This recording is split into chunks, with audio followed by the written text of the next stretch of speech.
y'all, it's Maddie from the Itty Bitty Homestead Committee.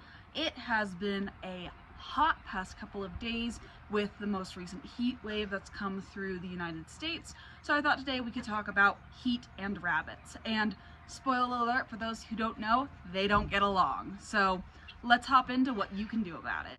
So to start off with, the first thing that you can always do is either keep your rabbits inside or house them in an air-conditioned unit. With that being said, I know that's not accessible to anyone, including myself. One thing that really helps with heat in our barn is our oscillating fan, which keeps the air moving. I like to have one that sits up high because heat rises, blowing out towards the front of the barn. So what that does is, with the front door open, it allows air to come in, and then this fan will push out the hot air up top. Ventilation is key to a healthy rabbitry, not only for in times of heat, but also when it comes to byproducts of the animals, such as ammonia. So if you have the opportunity, keep everything open to allow for that airflow to go through the barn.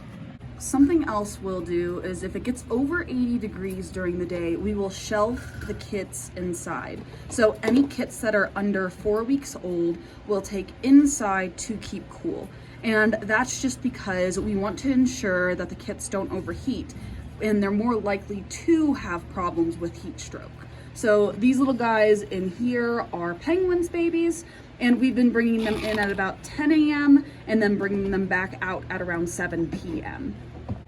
Rabbits typically only nurse 2 times a day, so we don't have to worry about bringing them out more often than that if you are in a climate that is hot even during the night.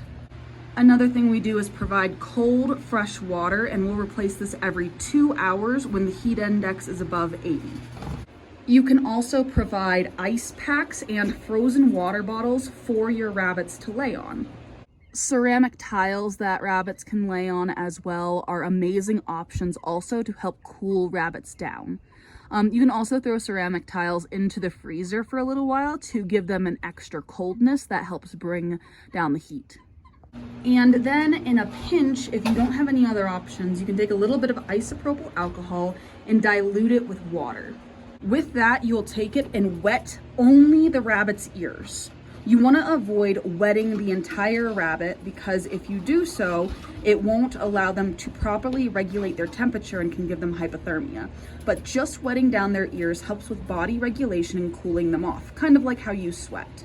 In a huge heat wave, it's important that you check on your rabbits regularly and more often than normal to ensure that none of them are struggling. If they are getting lethargic, panting heavily, or getting really floppy when you pick them up, it's time to take them inside and start heat stroke procedure. I have a lot of friends right now who are taking their rabbits in travel cages and keeping them in their basements just to ensure that they survive through this heat wave. Right now is a really hard time for people owning rabbits, and I hope everyone is doing okay and that they are able to keep their herds safe. But I would love to hear what everyone else does in their rabbitry and how they keep their rabbits cool. And I want to thank y'all so much for watching, and until next time, I'll see y'all later. Bye.